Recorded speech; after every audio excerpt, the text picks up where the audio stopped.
Welcome back to State of the Union. As President Trump ramped up his crackdown on immigration, he made this claim on Truth Social. Quote, hundreds of thousands of refugees from Somalia are completely taking over the once great state of Minnesota. Somalian gangs are roving the streets looking for prey as our wonderful people stay locked in their apartments and houses, hoping against hope that they will be left alone. Well, joining me now is the senior senator from the great state of Minnesota, Amy Klobuchar. Let's start with that. Thanks, Anna. Does Minnesota have a problem with gangs roving the streets? Every state has a problem with crime, but what the president has done here is taken a horrific crime that occurred in Washington, D.C., where one beloved Guard member is still struggling for his life, another was shot and killed, and the perpetrator, the murderer, is behind bars and being prosecuted. He took that case and then he went 2,400 miles away to Somalia and somehow indicted an entire group of people, 80,000 of them in my state, as well as later all naturalized citizens, 24 million people in the United States of America. This is what he does, and he tries to stoke division and make people hate each other. And here are the facts. In the state of Minnesota, you have a state, which he also condemned our entire state, is in the top 5 for Fortune 500 companies per capita in the country. It is a state with one of the best rates for unemployment, which of course we've been battered by the Trump tariffs and the like. But in fact, we have a strong economy in our state, and our state has a good healthcare system, which we're also struggling with because Donald Trump won't do anything to help the people of this country. And then we decided to blame the Somalian population, 80,000 of which, by the way, work in our schools, work in our airports, help take care of our seniors, and are the vast majority of which are citizens of the United States of America. That's what he did. I do, before we move on, want to give you a chance to respond to something else that the president said. He said that Congresswoman Ilhan Omar probably came to the U.S. illegally, mocked the hijab that she wears, and he called your governor, quote, retarded. These words shouldn't even be repeated by anyone, much less a president of the United States. Again, he goes after people because they look different than him. He goes after our governor and uses a slur that, by the way, has now led a legislator in Indiana who has a kid with disabilities to say that he's not going to vote with him on the redistricting vote in Indiana. These are the kinds of things he does. And they try to tear people apart. But as we saw from the midterm elections, it's not working. People look at their grocery bills. They know who to blame.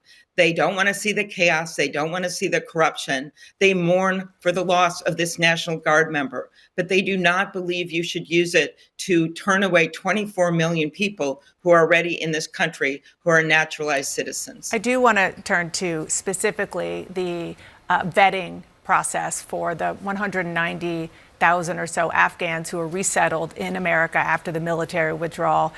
You have been very focused on this issue. Just in August, you co-sponsored, along with another number of Republicans, the Fulfilling Promises to Afghan Allies Act.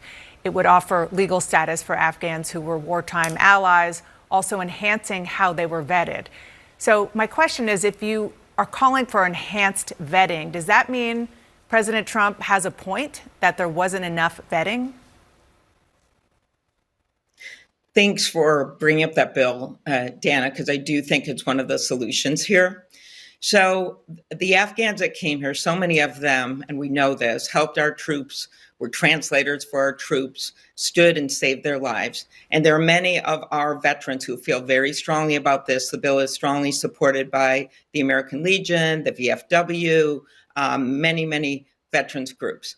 And very conservative Republicans have supported versions of the bill in the past, including Senator Mullen was on a similar bill. Senator Lindsey Graham is on this bill. And we believe you need the widespread across the board vetting. And then that temporary status, as we've done with our Hmong allies in the past and our allies that helped us during the Vietnam War, can have a permanent status. But the across the board vetting, which involves in-person interviews, gold standard, using biometrics. But also, when you do it with the entire group of people that came over, you can collect more information. That's why I hope this will actually be an impetus to pass our bill and put the resources into it that we need to do the vetting across the board. But what the president's been talking about, he says different things different days, is taking 24 million naturalized citizens and looking at all of them, or just deporting people with legal temporary status who are Somalians, which he said last week. So this is very different. This would be a very meticulous, detailed, across-the-board vetting of the people that came in. Senator, before I let you go, in order to reopen the government last month, I guess maybe it was still this month, Democrats got a promise for a Senate vote to extend Obamacare premiums. Is that vote going to happen, and will that actually pass? That vote will happen, and whether it will pass is in the hands of Donald Trump and the Republicans. People are seeing their health insurance premiums double or triple. We have a chance to do something. December 15th is a day, and then they're going to be doubled or tripled for next year if this doesn't pass.